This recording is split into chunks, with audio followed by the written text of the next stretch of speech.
right, and we're back for another Lakers Fast Break podcast.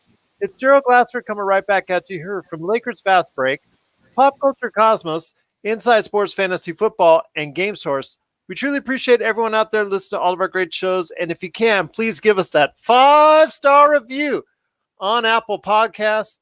Plus, if you can like, share, subscribe, follow, or do anything that you can to support us right here at the Lakers Fast Break, it is truly appreciated. Is it safe to come back yet from last weekend?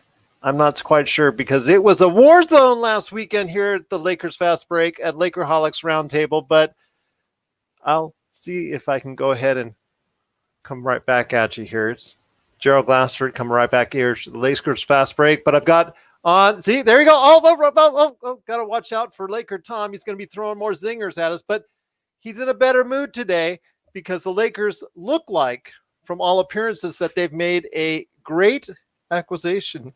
They've made a great acquisition to this earlier today as we're speaking. So we're going to talk about that coming up in a sec. Who do the Lakers get? You'll find out. Plus, we're going to be talking about more rumor mills because we're going to take a trip down the rumor mill. Plus, we're also going to be talking about a lot of other great things as well, including should we have a crowd at the Staples Center or not? We're going to talk about that coming up. And also, who will or will not pick up their option for the Lakers Fast Break as well. But guys, it is Dennis Schroder. Dennis Schroder is the actual, hopefully, newest Laker, and in what is the first transaction just before the trades really get underway. Sources say, and if Shams and Adrian Wojnarowski are already reporting it, must be true, that the Lakers will be going ahead and sending Danny Green to Oklahoma City and the number 28 draft choice that they have to draft first.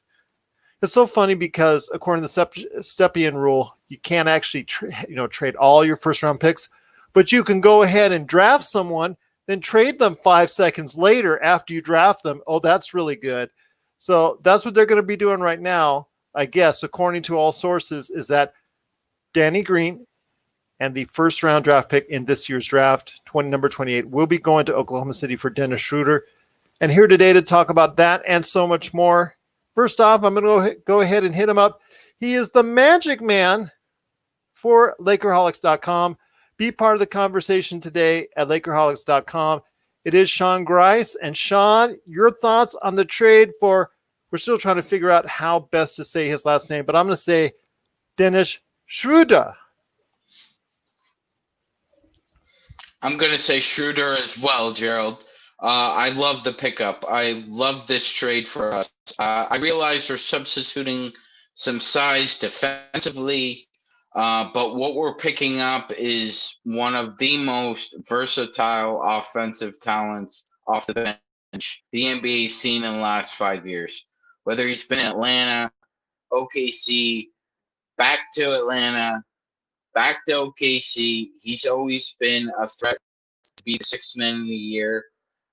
He's improved exponentially since he first got into the league. He has a three-point shot now. And one thing that Tom will love about Schroder is his ability for the lob pass. A large percentage of assists come off the lob pass, whether it's in transition or in half-court offenses. He really found some chemistry with one Steven Adams, and I think he can replicate that with AD and JaVale McGee, who I believe will pick up his player option. Well, we'll see about that as far as it's concerned. That's coming up for the option portion of the program. But I wanted to ask you this. Jamie Sweet, who's going to be giving us 5 great things on why, well, maybe not here now, but 5 great things I see coming up, and Dennis Schroder will be a part of it. I want to give you this rundown real quick, Jamie Sweet and everybody out there. His last year in Oklahoma City, 19 points a game, 51% from as far as his overall field goal percentage, including almost 39% from three-point area.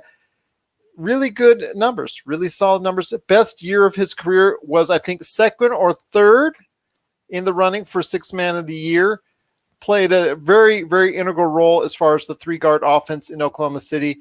Again, size will still be a little bit of an issue, so you're concerned about that as far as in the playoffs, but as a playmaker, as a scorer consistently, and as someone who has a respected outside shot, this definitely is a bonus for the Lakers. I think it's a huge pickup. I think it's one of the, it's funny because they're both on expiring deals. So you're basically swapping one for the other plus a pick, whoever that ends up being at 28, which you can make the argument that, Danny Green had such a not really visible impact on the playoff, but statistically he had a huge impact on our NBA Finals run. He was on the floor, we generally played well.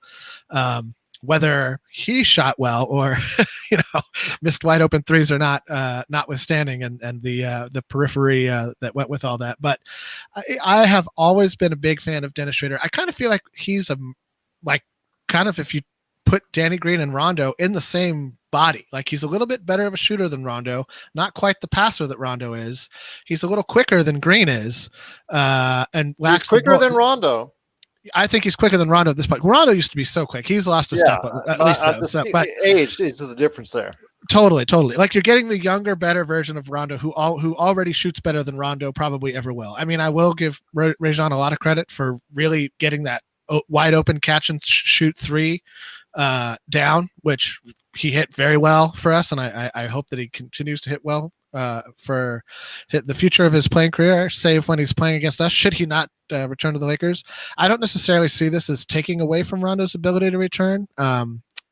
It's a great trade in that you're swapping youth. You're going to get his bird rights next year, so that should you need to go over the cap to re-sign him along with making a big trade, or if he plays so well that you can sign and trade him to have like a key piece for another team, say Milwaukee, moving forward, which will definitely need point guard help going forward. They're a point guard mess over there. I'm amazed that they're not interested in Chris Paul for some reason.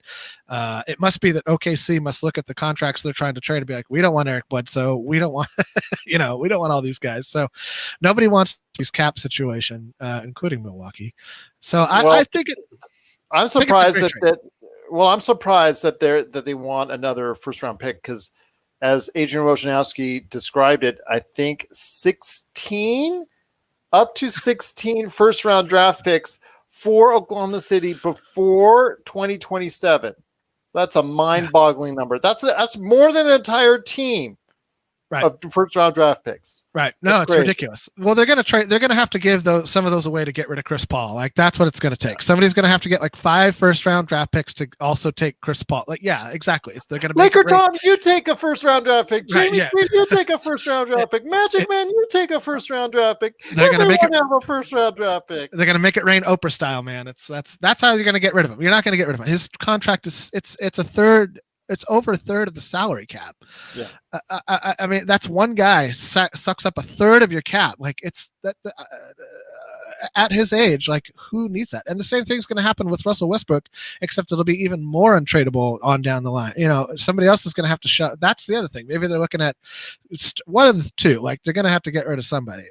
Well, Russell's on Houston now, but point being is, I think that they're going to probably attach like 4 or 5 first round draft picks in various stages of the round to get rid of Chris Paul. That's my even though Chris Paul has 2 years left on his contract, it's going to be easier to unload him because of all those first round draft picks than Houston going to be trying to unload Russell Westbrook. Although I have a feeling both will be on the move. I just have a feeling both will be on the move.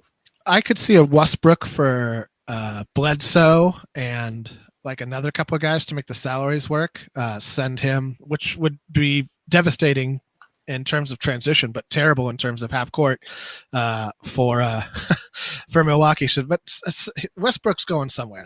I don't see how they can run that back out again. I think they might both be going somewhere. It's just everybody's going to want Harden, and I don't know who wants.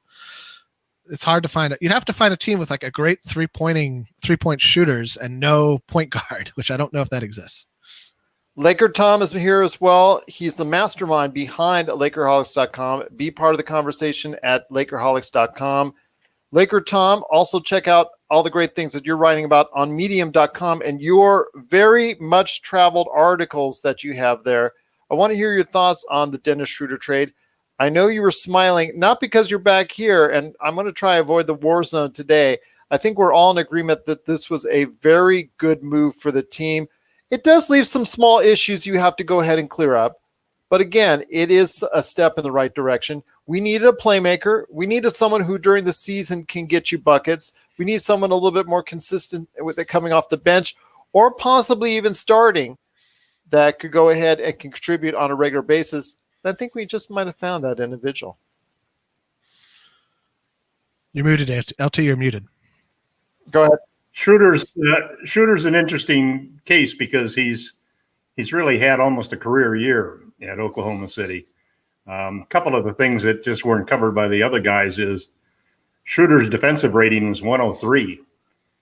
Were he on the Lakers last year, that would be the second best defensive rating on the team, second to Alex Caruso's 101. So he's an outstanding defender. He fights through screens. In a lot of ways, he reminds me a lot of Avery Bradley, that he's going to be able to be that aggressive on-the-ball guy. He's got a little bit of nasty in his attitude too. You know, he's not a guy you push around, and so he's a real fighter. And I think we're going to see him. I think we're going to see him start. I mean, Woj had a comment in his article on ESPN that Schroeder's been pushing hard to start. Is one of the things he was not happy with in Oklahoma City, and supposedly the Lakers have promised him an opportunity to start. And if they're looking to re-sign him on a long-term contract, which is also confirmed by Woj, then starting is a big part of that whole situation. So I think he's going to replace Avery Bradley as a starting point guard. There's a lot of talk that the Lakers have already been talking to Wesley Matthews, who had signed a 1-year minimum contract with Milwaukee, started every game. He's been an excellent defender. His defensive rating was like 98.6, the second best on that team behind Giannis. So he's a couple of inches shorter than Danny is, but he seems quicker from the times I've seen him. He's still in his mid-30s, though. Let's put that. Well, he's 33, I think, and Danny's 34. And he did have the 1 year younger. He did have the Achilles injury. So let you know that. Yeah. But I think that he's the guy that they have in mind because he can guard the bigger guards. But he can hit that's three. The problem that Dennis has. Dennis is not going to be a guy. They're going to hunt him and switch him off. Yeah. He's not Lou Williams, who just is a no show on defense. So he's going to be pretty good defensively. But he, like you said, he leaves a couple of moves that we have to make. One of them is to replace Danny Green. Yeah. Hopefully Matthews will be that person. And it seems like the Lakers, if Rob is doing the same thing with Matthews that he did in this situation, he's already got him lined up. And then the other move down the road, obviously, is the center position, which we'll get into later. But I like the move a lot. I think there's a couple of things that are also special about Schroeder and how he fits on the Lakers. One thing is that he is a finisher. His numbers for mid-range, he can shoot a mid-range off the pick and roll. He can finish to the rim with a floater, and he can get to the rim. He's in the 80th, 90th percentile on everything going to the basket because of his quickness. Those quick drives that you saw Rondo do in the playoffs are exactly the bread and butter. He drives to the he scores a third of his baskets driving to the rim. The Lakers are dead last in the league in drives to the rim. I mean, that seems amazing when you count the number of times that we dunk the ball and so forth, with LeBron going down there and so forth. But we basically are an outside shooting or a low post team. We don't really have a lot of drives, and most of the drives that we make are drives to set up shooters. They're driving dishes. So we're going to get a lot more. He reminds me of what we were hoping Dion Waiters would be. You know, a guy who could get to the basket and really punish people by getting in there and beating them off of the dribble. The big benefit is that Dennis, you have to guard him close, which opens up his quickness because he's turned into an excellent shooter. There was a great video. He's also, like KCP, a client of Lethal Shooter.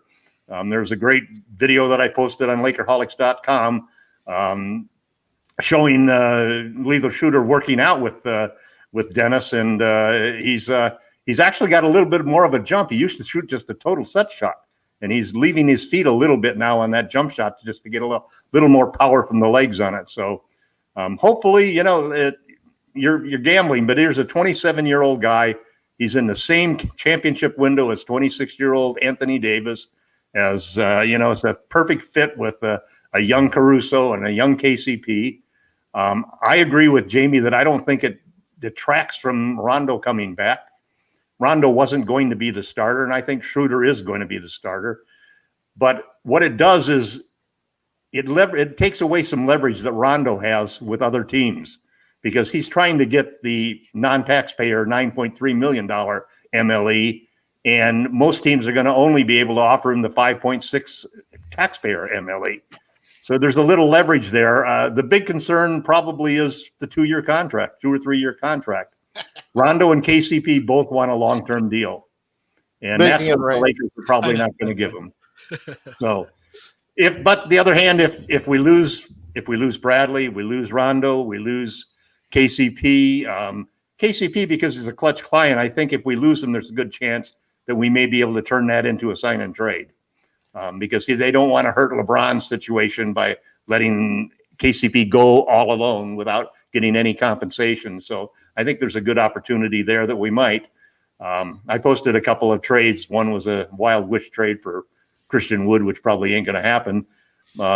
Or Luke Kennard. Luke Kennard would be an interesting swap. 40%, 3 years of 40% 3-point shooting, 90% free throw shooter. There's a lot there to like in either one of those situations. But I think that's the real wild card that comes from this deal, which is Kyle Kuzma is still a Laker. That's the huge part of this. Rob was able to get that deal done without giving up his number 1 trading chip. Absolutely. So that's a good thing right there. Yes. And that trading chip is going to get traded because next year he will be a restricted free agent. The last thing we want to do is to lose him for nothing. Exactly. And everybody has money next year. Because every team is going to have cap space. And he'll want it to make it rain. Kuzma will get traded now, or will get traded at the trade deadline. One of the other. Sure. I think the deadline. Well, we know you've been saying that for the deadline for everything. It makes the most sense because you're going to season with only 72 games. When is the deadline? We don't even know yet. It's going to be 2/3 of the way through the season, like it always is. Well, not 2/3 of the way. It's about 1/3 of the way through this. About 60%. About 60%. I think. 60%. Yeah. I think he's going to get traded. He'll get traded before our next show. Maybe. We'll see. We'll see what happens. You talk about KCP possibly being on the move. If he gets 15 to 17 offered, he's going to probably leave. I'm hoping there would be a sign and trade in place because of it. But we got to remember there could be another big guard that the Lakers could already have in place that could start alongside Schroder. If, again, Avery Bradley is moved. Because Avery Bradley, if he's not moved and you have to keep him for some reason, I think he needs to start. He's not going to be any good to you really off the bench.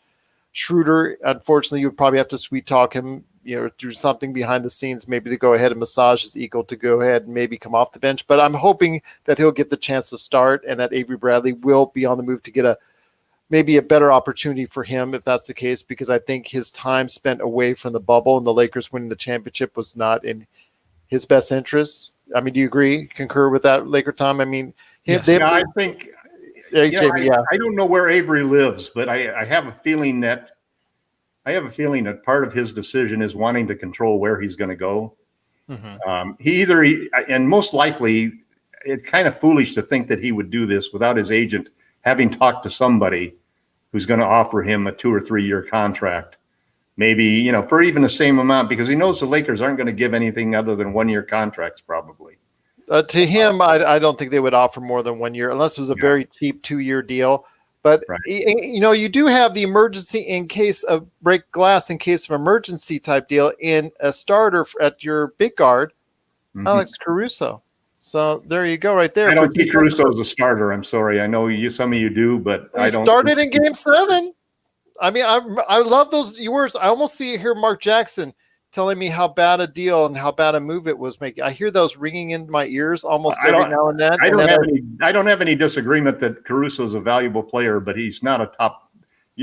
He's not going to start for the Lakers. No, I wouldn't say he's going to get more minutes. Really I wouldn't say you could put him in as a spot starter or make him a starter and still play him the same amount of minutes, 20, 25 minutes. I think once you, again, it's always said with Alex Lakers Caruso, need somebody who can guard the wing, bigger wings. That's he's why they 6'5". have to get somebody. Yeah, but he's not. His forte is not physically guarding a person like Kawhi Leonard. Kawhi Leonard is going to shoot over him until the. Tell me the Yeah, people but I who mean, are. you're talking right. You're listing a top 5 player in the NBA and saying like a guy who guards literally everybody else can't guard like this one guy. So no, but it's no different. KCP's 6'5" also. KCP's a really good defender. he can't guard Kawhi Leonard one on one. Guys that fall into that category. No, there's a whole bunch of guys who fall into that category of the Kawhi, bigger wings. We don't have somebody to guard them no, other than LeBron and AD. I agree with you on that, but Kawhi is just a hard matchup for everyone. So you need someone like someone 6'7". JaMychal Green could possibly, even as far as, if they look into him, trying to see if he's available, because he's not going to be out in the open market. But it is going to be hard to find defensive wings anywhere. You want a two to guard him because you want LeBron in the game at the 3. So you need a big 2. That was why Danny always started and often finished. Yeah. And often finished. You need a big 2. That's why they're looking at Matthews. I agree with that. I 200-pound guy Matthews has got long arms. He's probably got a much longer reach than his 6'3" height. I like Matthews as well, but I'm just, Sean, I'll get you in just a sec, but I like Matthews as well. It's just, I'm worried again, 2 years or 3 years now from the Achilles injury. And he is 34. So these are things, and he's going to be a good shooter, provides you, especially from the wing. I've seen him many times at Dallas and now Milwaukee do a lot of great things from the 3-point area out on the wing. But Sean, I know you want to talk a little bit about Wesley Matthews. And again, we're all in agreement on Dennis Schroder, except for how we pronounce his last name. We're all in agreement. Yes, we're all in agreement as far as it being a good move for the Lakers. But go ahead real quick, Sean, your thoughts with Wesley Matthews possibly joining the Lakers as well. Yeah, outside of the legacy connection, Gerald, it just makes a lot of sense. His father played for the Lakers. I believe he was on 2 championship teams, if I'm not mistaken. He's coming off a pretty good season where he played pretty well. I think an opportunity to get about 20, 25 minutes a night off the bench and have a really good 3-point shot might lend him to have, some nibbles next off season for, put some more in his bank account than he already got. But I mean, we'll see. I like the deal, actually. I like it. He's a legacy. He's got like Tom said, he's long. So, and he's got the trees back there. I mean, any guy who plays defense on the perimeter that you're selling for Lakers in free agency, look, you got Anthony Davis and LeBron James back there. So as long as you do your job, you're going to look good, and we're going to look good. That's the sell right now, and I think Wes Matthews is a nice fit. I hope he's a nice fit. I mean, I'm just, again, 34 years of age. I'm still kind of, when you get someone in that area, it either works out like PJ Tucker or it doesn't, like some others that are in their mid-30s. Does work out like Rajon Rondo during the playoffs, of course, and then it doesn't for others. So it's really kind of a catch-22 on that. But LakerTom, I want to ask you this. There's going to be other things as far as the shoring up the entire roster is concerned. And we'll talk about where you see a possible trade for Kuzma and THT, if that he's going to be on the move and whatnot. We'll talk about that, I'm sure, either this week or in the coming weeks. But I want to ask you this. Well, if they're not already traded. But I want to ask you this. Some of the rumorville, as far as, is there any other names that are being tossed out there that you're seeing that could be a fit for the Lakers? Obviously, Chris Paul is no more a no-no. I think that deal's gone bye-bye. Thank goodness for that. And I want to hear your thoughts on some maybe possible other names that have been tossed around, because there's been a whole bunch of names being tossed around that could be on the way to the Lakers. Well, I think the big one, which has been rumored, and it's kind of funny because it's a very similar rumor to almost the Wesley Matthews rumor that the Lakers have interest in, and that's Ibaka. he does everything that the Lakers need, because I think what we saw last year was, we understand that Frank Vogel is a defense-first coach, and his defensive philosophy starts at the rim. So you need a rim protector. You need somebody who can bang, and let's say you need somebody who can bang enough that they can guard Jokic. You know, you can't have, you know, I mean, AD can guard him and so forth, but you don't want to have that situation.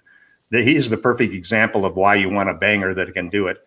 And then the other thing is that we saw with the combination of Morris and AD as the 4-5, that ability to play 5 out and to stretch the floor, and how it opened up lanes for LeBron and AD both to attack the basket, and open 3-point shots that we would get. I think Ibaka is the perfect person to go in there. And the rumors are that, you know, that he may be available. He may be interested in joining the Lakers. So he would, you know, I mean, I don't know who Sean was thinking of other than Matthews starting, because I think that's the obvious starter, unless KCP came back. Then I could see Matthews coming off the bench and Kenny starting. And you know, you just hope that happens, because he's such a valuable player for the Lakers. He was probably their third best player overall when you take the whole season into effect, as well as the playoffs. Well, let me ask you this. Heroics. Would you take a trade? Would you be okay if you lost Howard, which is a very real possibility, and McGee, which I know you I'd would take like Ibaka to be and Cousins. I'd take Ibaka and Cousins in a minute. That's exactly That's ideally where I want to see us go, because Me too. two guys who've got bulk to really play the low post game and can stretch the floor so that you can play the 5-out game. Yep, that would be ideal. That just gives us such added flexibility and some really power. That makes the 5 position really great. That would be my swap, and that's why I've included JaVale in every single trade I've visualized. You know, it was gonna be so funny because we had such a warring moment, and LakerTom was like all over me. If you saw the video from last week, I was going to throw him nothing but softball questions for this week, but you know what? He's done a great job, and we actually were on the same wavelength there. Appreciate it. Jamie, I was going to ask. We're on the same wavelength 90% of the time, Gerald. Yes. Well, it's that 10%. You just try to create chaos just for the audience. Well, Sean, Jamie, I was going to ask him like this softball questions, like, do you like the Lakers, Tom? Like that. Make it a little easier this week. But Jamie, I'll ask you this before we hit up Sean next. I want to ask you this. I mean, you hopefully see those signs of how the team is forming, and it all sounds great on paper. We've had this before and gone through this before, but I always worry though when we have too much of a mix of mid-30s, because you never know what you're going to get at that age. Some of them are living off of former reputations. Getting Serge Ibaka, it would be great. The Serge Ibaka that I know. Could he still be the Serge Ibaka that we know in flashes? I'm not expecting it every game out. Anybody who is expecting Serge Ibaka at 30, 33, 30, 32, 33 31. In that age? 31? 31? Okay. So he's still good. But anybody who's expecting these mid-30s, like for Wesley Matthews, to appear time in, time out at that high level, that's one thing. You want them to show up when it counts the most, but be able to go ahead and provide enough effectiveness during the season. That's what I think I'm counting for. I think that would be wise. And I think the key adjective you used there was in flashes. Yes. I think that's going to be, that's any bench, right? Like that was like, frankly, that was the recipe for success for Laker benches of yore, right? Like we have like these 3 kind of aged vets who come in and do it, like Ron Harper. I don't need you to play 25 minutes a game, Ron Harper. I need you to play like 15 great minutes, smart minutes, mistake-free minutes, maybe even hit an open shot minutes. And that's all you're going to ask Ibaka to do. It's all you're going to ask even Cousins to do, frankly, at this point. Like if they can provide more, if they're better than that, well, that's just gravy. But if you can get 15, 20 minutes out of guys like that a game, you got AD and LeBron. All of this is sort of like deciding like what is also going to be on the Thanksgiving dinner table, right? Like we got our turkey, we got our mashed potatoes, like we got the 2 main dishes, like they're solid, like they're delicious. There's no walking away. We're talking about the cranberry sauce. We're talking about the stuffing. We're talking, you know what I mean? Like, Don't Like- forget the chocolate cream pie, man. I'm Oh, not. okay, Well, that's dessert. That's dessert, and that's banner 18, right? Okay. The And chocolate tamales. cream. Tamales. Oh, Gotta have hey hot man, hey, tamales. as I love a tamales. lifelong vegetarian, I've had lasagna for Thanksgiving. I've had tamales. I've run the gamut, everything but turkey, my whole life. So, but Never? not once. I was born and bred a vegetarian. I mean, we can talk about it on a different podcast. Point being, I just think that for guys like that, 20 minutes a game at best. And I think that exactly what LakerTom said, like one of the keys to our ability to have great success, both in the playoffs, NBA finals, and throughout the regular season, although the lineup was a little more static during the regular season, was our ability to adapt to the matchup. Our ability to adapt to the matchup was elite in the playoffs. It was obviously the best because we won. But I mean, on top of that, you could argue that the way that Frank Vogel could take a player out and completely change the tenor of the defense, and I'm not even talking about how we score, just the way that we can disrupt the other team's offense was just such a huge key in us having the success that we did in the playoffs. So adding guys like Cousins and Ibaka further adds to that. Now, if McGee opts in, that's kind of a weird scenario. I feel like you don't need McGee, Cousins, and Ibaka, and I'm not sure which one would be the odd man out because I don't know how true the rumors are of the handshake agreement with Cousins. I would imagine it's in place because he's just been around the team for forever at this point. And either he's like moving into El Segundo, just gonna have a little apartment there. And, right, hey guys, right, how you guys doing? You guys need anything? I'm Where's going to get my some ring? coffee. Like I'm not sure. Yeah, exactly. But I'm not sure like what that would entail. But and I will say this: there is still the potentiality for a KCP and McGee and Bradley mega sign and trade. Somebody could really be into KCP, and we could throw we could make the money work. And I think the McGee Bradley salary combo is about 12 million, just under 12 million, I think. So I know that the Chris Paul rumor mill won't die down until he's somewhere else. And with the potentiality to sign and trade KCP, it's kind of still alive and well. Why OKC would want to do that, I can't say, but it's there. The possibility is there. I think it's been from rumblings from him, Dennis Schroder. I think that's probably the reason why he's gone out. And you know what? To the Lakers' benefit that they've got him. And it just really goes from there. But Sean, I want to hit you up with this, my friend. We're going to play time, or actually, it's time for the option game. So who will take their option coming up? And we're going to start you with a tough one. Avery Bradley. So will Avery Bradley take his option or decline? Since it's been confirmed that he's changed representation, I'd like to change my answer from a couple weeks ago, Gerald, and say he will now decline his option and enter unrestricted free agency. I have a tendency to agree because maybe if goes, let's say he gets maybe a 2-year deal, maybe for like 10 million or 11 million, 12 million, as opposed to what he's getting now, 1 year 5. Maybe it works out. The math works out better for him. Maybe a 2-year 9 or something like that. Just something where he has a little bit more stability going forward than what he has now. That might be the case. He lives in Austin. I think so. Awesome. Yeah, I think so. I believe so. I think. Man. I think it. Good choice. I think the Mavs are more locked in on Goran Dragic and Fred VanVleet right now. That's who they want to put beside Luka. Well, you can trade Seth Curry to the Lakers. We'll take 43% 3-point shooting, even though he is not too bad. Luka would kill. Luka would kill. Go ahead. I was going to say, if you look at a situation like Atlanta, for example, so we're talking about KCP or Avery Bradley opting into free agency and looking at a team like that. Do they really make the difference for a team like that to make the playoffs? If you added KCP to the Hawks, are they a playoff team? No, not necessarily. I think they would need one Not more player. necessarily.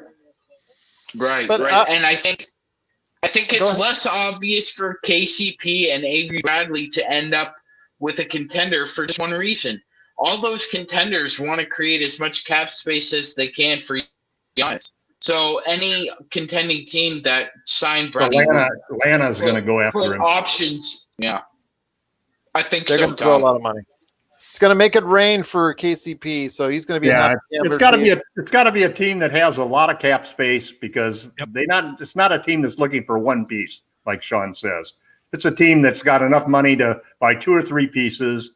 And also, too, the rumors are that OKC is going to flip Danny Green right away anyway. Or let it go to the a maybe veteran the trade contender. deadline, You know, I mean, I buy wouldn't be him out. surprised to see him on the Clippers or the Bucks. So it's an interesting situation, but I think it's the multi-year thing. And I wouldn't be surprised, too, if it's also the ability to choose where you go, you know, rather than just get traded wherever the Lakers want to send you. Well, in Danny Green's case, if he doesn't get traded, he'll be bought out by the end of the season. So he'll go somewhere to a contender by the end of the season. Right. Yep. And Laker we cannot re-sign him. No. Yes. That's one of the rules. I don't think you'll be waiting in anticipation after your love affair with Danny Green is concerned. Well, you know, listen, Danny, I've always said that you look at the net ratings and you look at the plus minuses. Danny Green is up there every time among the top 2 or 3 players on the Lakers for the little things that he does. Yep. Yes. And so in a way, I was kind of surprised because I thought that the only reason in my mind that Oklahoma City would make the trade was a veteran mentor for all of the young players they've got. There can't be somebody who's better than that from a team standpoint than Danny Green because he's doing all of those small things. And you want to lead by example. That's exactly what you want to teach all of the young players on a team to do. That every pick counts, every defensive positioning counts, being in the right place counts. All of those little things that really add up into the plus minus and net ratings that make a player a good teammate.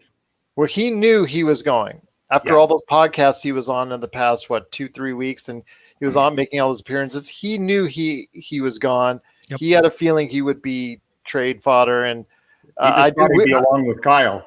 Yeah, well, I want to say thank you for everything that he brought to the team. I agree. Yes, I know it was a very hard thing to go through, especially the fact that he didn't go ahead and 3-time champion, man. Yeah, there's got to be some reason why he's a 3-time champion. And absolutely, he played effectively on defense at times. Obviously, blocking some shots, good rebounder, but unfortunately, didn't make that shot, which a lot of people are going to sticks out in their head. It's that shot. Yeah, go ahead, Sean. Go ahead, Sean. Whatever. Yeah, I was just going to add a little footnote onto Danny Green's Laker career, Gerald. It comes full circle.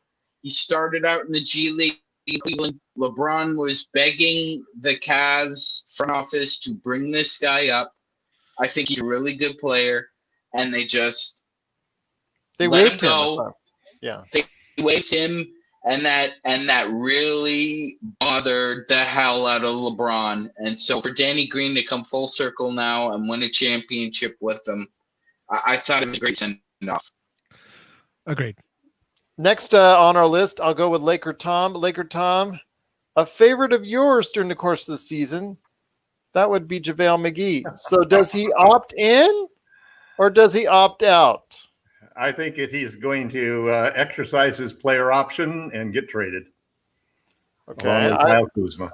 I think he's going to exercise. And again, it's not financially responsible if he doesn't exercise it.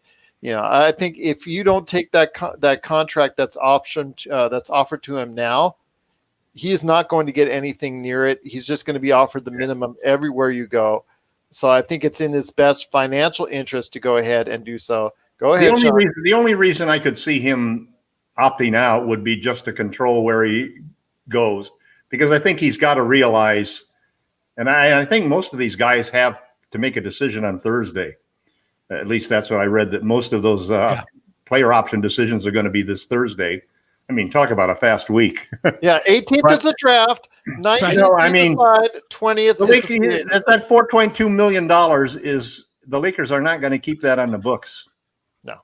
You I know, mean, they were not going to be able to get rid of Luol Deng's contract, so they're going to have to make some decisions. No, I haven't heard anything on the little Deng thing. That's a long shot as it is. Yeah. I mean, you know, even there's two guys that are now on the trade block, if you will. It's Cook with his $1 million guaranteed, or else they'll waive him. They'll waive him for down to $333,000. And there's McGee, who I think could even be in the same situation because he's got $4.2 million. And if he opts in, he's going to be traded along with Kuzma. You know, I think it's inevitable. Kuzma's a restricted free agent next year. We could lose him for nothing. So it's foolish to think. I mean, Jamie might be right that they might wait until the trade deadline, but they're not going to wait till next year. Sean, would you trade Kuzma, JaVale McGee if he opts in, and THD for Norm Powell? Because the Raptors would make that trade in a second. No, I wouldn't trade I wouldn't trade THD. What did Norm shoot on threes? He was a little sketchy, but he was in the high 30s. I like his defense. I would trade THD. I am not as high on THD. I don't want to trade THD at this point in time. No. And remember, when you're trading for Norm Powell, you're also getting playoff Norm. Norm comes up big in the playoffs. I'd have to look at his stats because I haven't really considered that one, Sean. I do like the fact that all of a sudden we might have 3 or 4 players who are also the same age as and have the same championship window that AD does. And I think that's important. You need that blend. On the other hand, when it comes down to a decision for a particular year, there's no doubt that the Lakers are in a win now mode. And there's no doubt that they don't hesitate on veterans. You know, they've seen what they got from a lot of these veterans. But there's also, you know, you got to bring back guys like Morris. You know, I mean, I think he's so critical. He also has the 3rd best defensive rating on the team.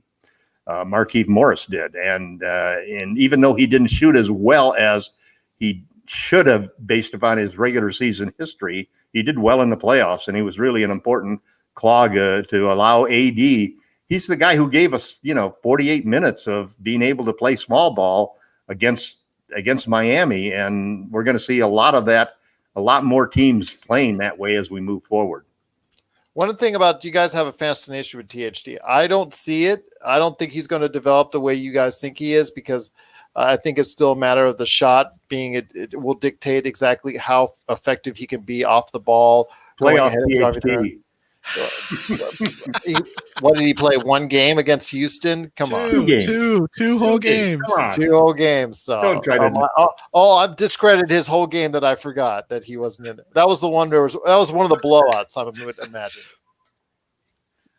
I just don't see. No, he actually only played. You got to remember, he's a clutch client. That's so overrated. THT. THT for a 2nd round draft pick from last year, who's still not playing any consistent minutes. You know, you've got to realize that it's still the Lakers are in a win now mode. You said it. The Lakers are in a win now mode, and they can't wait for an 18-year-old to develop, or now a 19-year-old to develop. You got to go ahead if you want to win now. LeBron's window. He's got to break his way into the lineup, or he will get traded at some point. Yeah, I mean, do you think THT could actually play effective minutes now? I don't. Yes. No. Yes. No. I think as we head into the season, let's go back to what we talked about last week, which is a good point that you were really pushing hard, which is that this is a 72-game season. There are going to be a lot of load management, and this is the perfect time for a kid like THT to get minutes. And I think what they were doing in the finals was what they were doing in the playoffs was giving him a shot in what they felt were good situations where he could really contribute, and the kid came through. He impressed a lot of people. Or showcase him.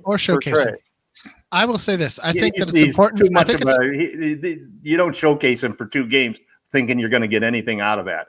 That was a test to see if the kid could handle the pressure, and he handled it beautifully. I think that the Lakers are going to need to balance the win now with the reality that in the modern NBA, you need cost-controlled, impactful players on their rookie scale deals. That this is what they've done with Kuzma, and I could imagine them following the similar pattern with THT, and that, is he going to have the breakout rookie season that Kuzma had? Of course not. He didn't. It's never going to happen. But does that mean he's not going to be a player of similar impact than a Kyle Kuzma is, but without the hype? I could see that happening. My ceiling for him is Kuzma-esque, but not year one, like this year, where he's going to be a little bit better of a playmaker, a little bit better of a defender coming out of the box, and that shot will develop or it won't develop. But those other two things you're never going to be able to take away. You're never going to take away he can have an impact on the defensive end, and I think that he got does. long arms, really and he's pretty good. He's got sneaky. He's sneaky quick too. He's not like Danny Green slow. He's a little quicker than that. So I think that with those two things in our defensive system, and the fact that he's on his rookie deal, second round draft pick, he costs almost nothing. The Lakers are going to need guys like that going forward, especially like we were talking about last week, that I couldn't agree more on. It's going to be a short season. We don't even know how many back-to-backs are going to be, or potentially if there's going to be back-to-backs in like a specific location, like, oh, we're playing in Denver for 3 nights, we're playing 3 games. LeBron ain't going to play no 3 games in a row. He might not even play in any back-to-backs all season long. You know what I mean? So you're going to want, and whether that's a guy like THT or Kuzma, to up his value so that it looks like we can maybe trade him for something a little more impactful than I feel like we can now, come the deadline. But so Schroeder is going to be really important. Agreed, totally. Those young legs like that, man, that's what you need to carry you. Right, and that's, even if Rondo comes back, I could see the same scenario where he doesn't play in back-to-backs, or if there are, I don't think there will be back-to-backs unless there are a lot of travel issues, or makeup games because of COVID. Also true. Great point. Great point. I wonder who suggested that last week. Who did? I don't know. All of us. But we were yelling about Jared Dudley so much that nobody heard anything. Best 15. That Jared Dudley had the best 3-point percentage and the second best net rating of any players on the Lakers who played 40 games. You know what, man? I'm going to tell you this. I'm going to answer your word with somebody who you now are infatuated, that I alerted you to is the best 15th man, and that is Christian Wood. Because he started out he wasn't the 15th beating up. Man, no. Well, no, he started out. He beat Joe Johnson in training camp to get the last spot for Detroit Pistons. So but he immediately proved he wasn't a 15th man. Well, technically, he started the season as that. So we're just going to go ahead and say, you know what, Christian Wood's my answer. You like to interpret things your way, Gerald. That doesn't necessarily mean they're correct. Hey, who doesn't? Who doesn't? Yeah, there you go, indeed. But Sean, I know you had something real quick to say. I want to go ahead and touch on that right now. And then right after, Jamie, I want you to go ahead and talk here real quick. We'll go ahead and turn it to you when it concerns the crowd size and all that. But go ahead, Sean. You had some things before you wanted to go ahead and touch on. Right, Gerald. Yeah, I just wanted to add something here. I realized that the Lakers are in a win now mode. However, there are a number of young players who have developed under the system in the G League. And there are players who have been drafted by us and have been cultivated by us. And they are Alex Caruso. Look, KCP wasn't fully cooked when he left Detroit. He's been here for 3 years. I think he's fit into the culture, and he's found a way to adapt into the Lakers system. I just think if you're losing him and you're going to trade Kuzma away, then you absolutely have to find a way somehow to extend Alex Caruso. We can't just sit by and watch all these young guys walk out the door again. I mean, Mo Wagner is a rotational player. Steve Pollock is a rotational player. I love Jordan Clarkson Jordan Clarkson is a rotational player. I mean, Rob finds guys who are rotational players. We need to find a way to keep one.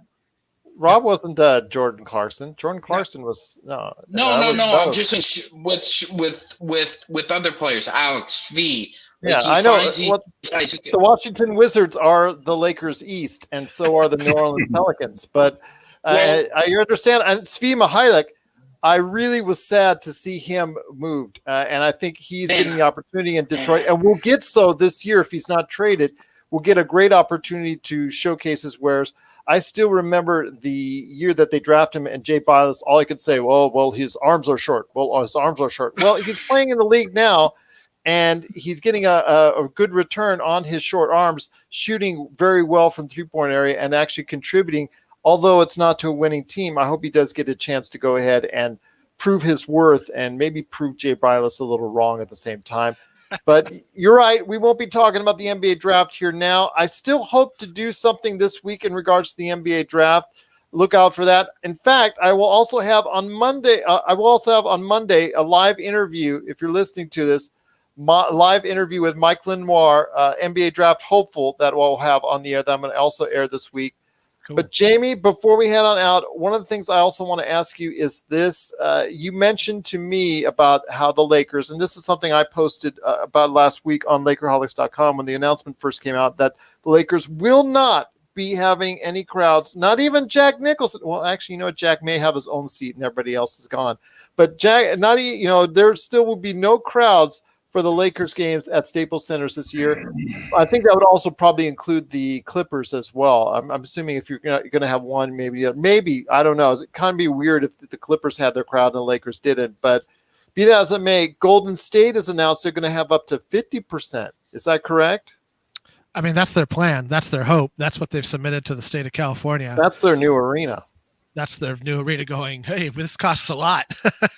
They built it with their own money too. And they're one of the, I believe the LaCoves are partial owners of Chase Center, which is another determining factor. I mean, the Lakers have they don't own Staples Center. They're just tenants. Yes. So you could see a world actually where the Clippers decide, hey man, we need to make some inroads in Los Angeles. We just got railroaded out of the playoffs. We are not on an upswing. We don't have the hype. Steve Ballmer is trying to open his own arena in Inglewood. Thank goodness they're keeping the Forum. They are keeping the Forum, which is great news. I mean, it just makes sense. It makes sense to have like a concert venue there and keep the sporting where they are. That's what Staples has done a pretty good job, unless it's like, huge acts. But anyway, I could see a world where they put their little players up over the banners and make Staples Center their quote unquote home, and have, luxury box and whatever spot attendance is allowed. I actually think it would behoove the NBA to play outside. They've done it before.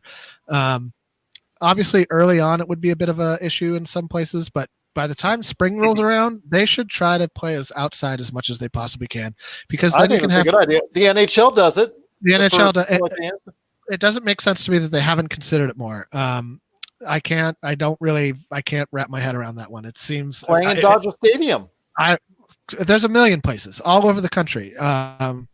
Point being is that everybody's going to want more revenue. The players are going to want more revenue. The owners are going to want more revenue. The BRI is only going to go up if fans come into games.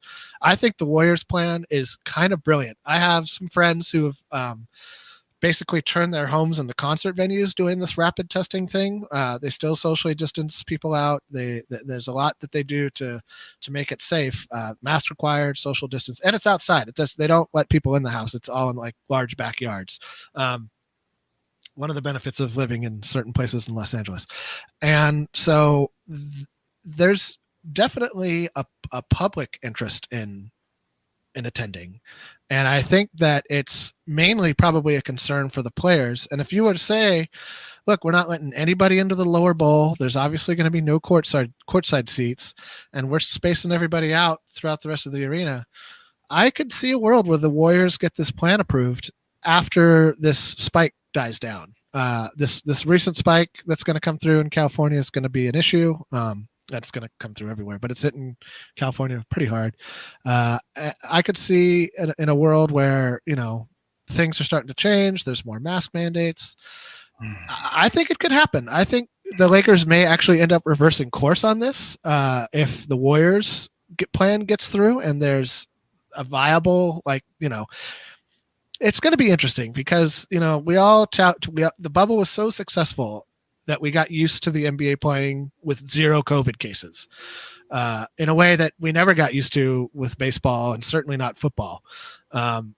So it'll be interesting to see how that ends up playing out. I think that a lot of teams will change this stance from now, today, in 2-3 months on down the line.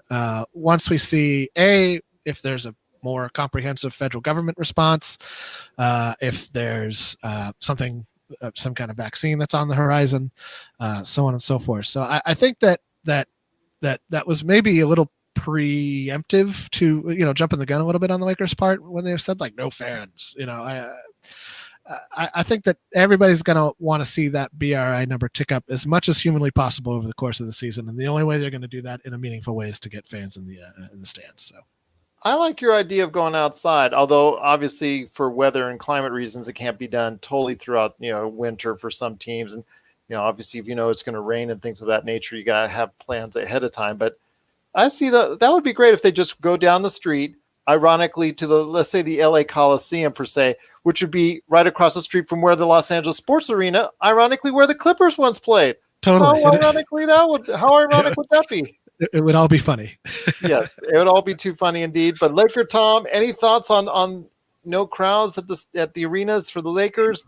Looks like some other arenas don't have. Well, one of the things that was put out, and when the league first put together all of the strenuous protections for the players in the bubble, was the quick testing that they were doing. And this is the same testing that basically the Warriors are planning to use. So it's a quick test where basically they can tell right on the spot whether somebody is got coronavirus or not. And supposedly the test works with whether or not you're symptomatic.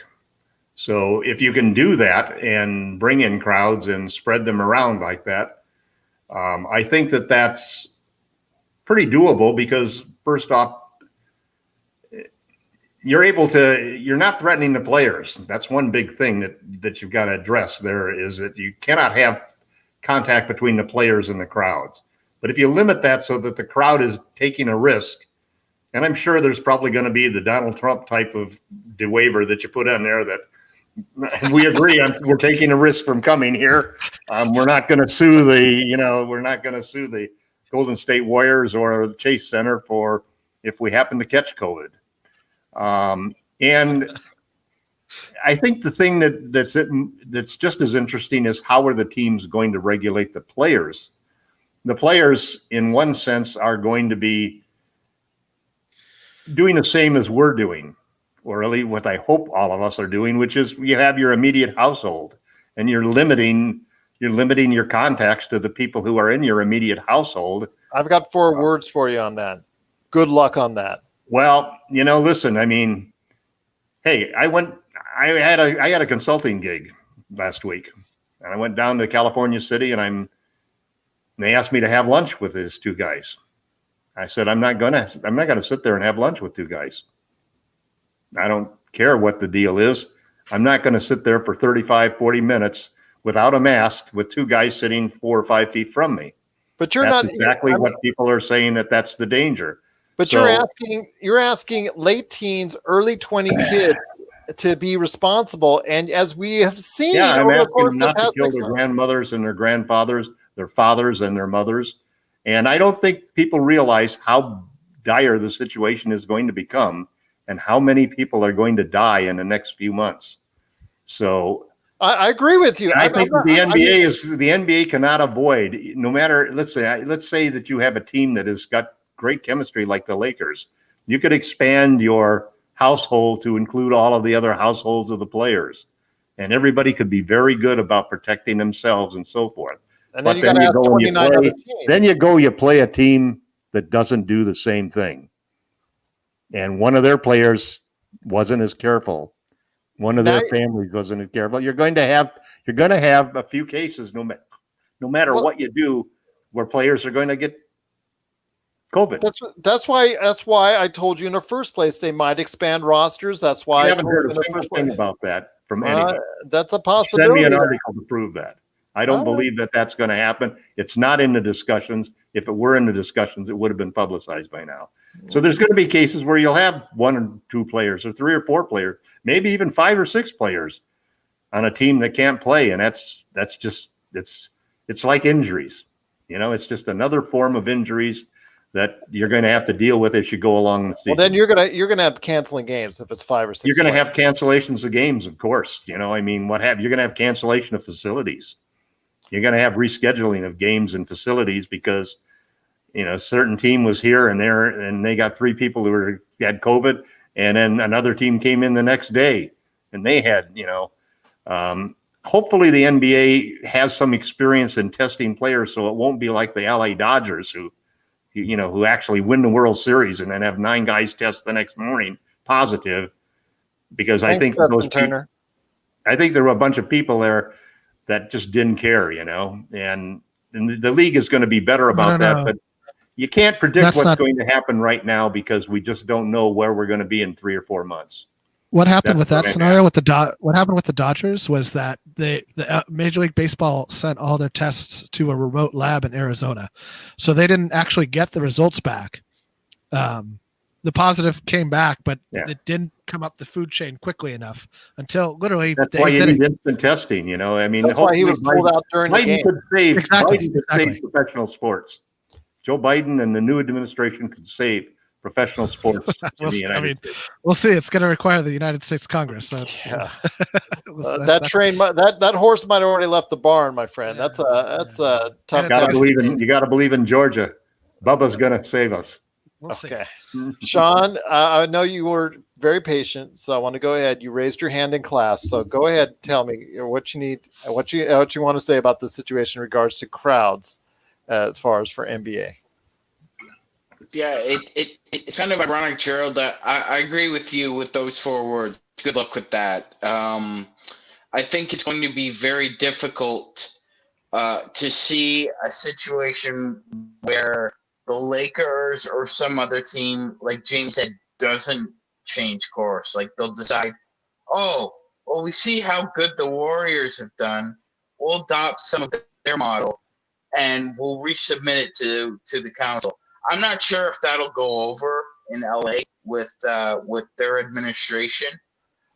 It's a hell of a situation in that state. For example, if I'm just spitballing here, if what Jamie says is true and the Lakers change course, what would stop, say, a company from Disney turning around and saying, "Hey, wait a minute, I've got a huge park that's just been sitting here empty for almost a year, and I'm losing money, and you're going to allow the Los Angeles Lakers to have 50% capacity." I think it creates a wildfire of problems within that 30-mile zone. That it does indeed, but we're still going to be updating you here at the Lakers Fast Break going forward as far as the situation is concerned, as far as attendance for the NBA, how it affects the Lakers, the Staples Centers, and all that. But this will be a constant source of information that hopefully you will find at Lakerholics.com each and every day. Again, great conversations are had. In fact, as my daughter remarked as she saw it, sometimes the conversations in the comments are longer than the articles themselves at Lakerholics.com. So be part of the conversation today at Lakerholics.com, whether it's LakerTom, also on his Medium.com site. Jamie Sweet is also there with 5 great things. Sean Grice, a.k.a. MagicMan, is also there. And for me at the Lakers Fast Break, I just dropped my last and final mock draft, which I might have to change now that the Lakers made a trade. But who did you draft for the Oklahoma Thunder? Right. Well, Malachi Flynn. But anyways, Lakers draft is right there. Lakers Fast Break mock draft 5.0. It's right there on the site, Lakerholics.com. Also, as well, I want to go ahead and mention not only what I have got coming up this week in regards to NBA draft, and then also as well, got Mike Lenoir coming up for you, and also Chris LeBron coming up as well. I want to go ahead and tell you, again, if you didn't get a chance, the Lakers retrospective. So look back at the Lakers part 1, some great conversations there. Again, it's one of my finest production efforts, I think, as far as that standpoint. It's a really good episode, so you get a chance, check it out, Lakers Fast Break channel. We also have Lakers roundtables 1, 2, 3. Also, they're available, including where LakerTom gets mad at me a little bit, although it's edited for time and content. And then also another great conversation with Rafael Barlow from NBA Draft Junkies, where we talk about the latest news and rumors in the NBA, plus the NBA draft as well, which, these guys didn't want to talk about or said was a moot point at this point in time. But you know what? It is now for the Lakers for the most part, unless they buy a second round draft choice. So we'll see what happens. Will do. They might. Which we'll see. But again, it's the Lakers Fast Break. If you have any questions for us, at Lakers Fast Break on Twitter, LakersFastBreak@yahoo.com. We didn't even talk too much about James Harden possibly going to the Nets, but you know what? We'll cover that in the coming days as well. There's so much to talk about in the NBA. Remember, Wednesday is the NBA draft.